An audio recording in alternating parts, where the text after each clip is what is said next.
Excuse me, sir. I'm not selling anything, I promise. I'm a portrait photographer. I'm a portrait photographer, Okay. and I think you have an amazing look. But you don't have to say yes to me. It's okay. I can show you what I do. No, I checked your energy, and your energy was good.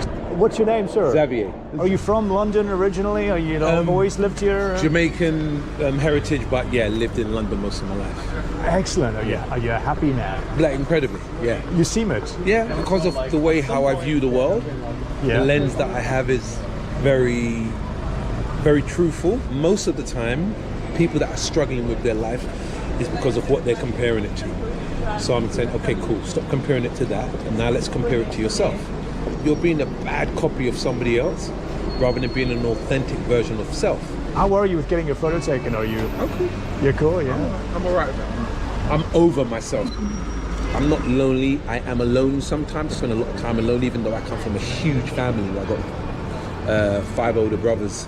But I spend a lot of time alone. And what I do in that time, or what I do in that space, is create. I evolve, I imagine, and we used to do this thing when we were children. We used to sit down in class, and we used to look out the window, and we used to do this thing that they call daydream. Most adults never daydream. Yeah. You do it as a kid, you sit down and you just imagine, and the things that you imagine are brilliant things, are amazing things, and anything is possible. Yeah. And then as adults, you sit down and that time is spent worrying. So you don't dream anymore. Your body doesn't know the difference between a thought and an event. Your body just responds. There's a lot of people that have a lot of people around them and are lonely. So they're not alone, but they are lonely. Yeah. And when you understand the difference between the two, then you start appreciating, okay, cool. The best company that you need to have and keep is your own. And then make that a happy place, or make that even an interesting place, a place that you can appreciate your authentic self. Some people will hate, some people will love. And the ones that love you, they stay. The others, you let them pass. So then this loneliness thing then starts to disappear. And like, well, I put out this and they put out the wrong image. Stop lying. You're upset that they didn't believe it, but you didn't believe it. Do you have a regret in life? Do you believe in regrets? People say by this age, by this stage, should be, should have, should this. And I'm like, well, for you maybe, but for me, no. I didn't design my life this way. Yeah. So how I've designed my life, I'm living in perfect time and in perfect synchronicity with it.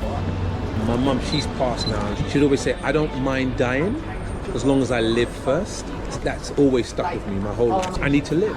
I need to do this. I need to just experience stuff. It's like, that might be bad. It's like, well, cool, I'll learn from that. Bad things can happen. Sometimes I will be alone. Sometimes I will feel depressed and stressed and anxious. So when you accept it, and it's like, okay, cool, now I'm in it. What now? So I'm like, well, fine. Let's sit in this for a minute, for an hour. And I'll set a timer on it.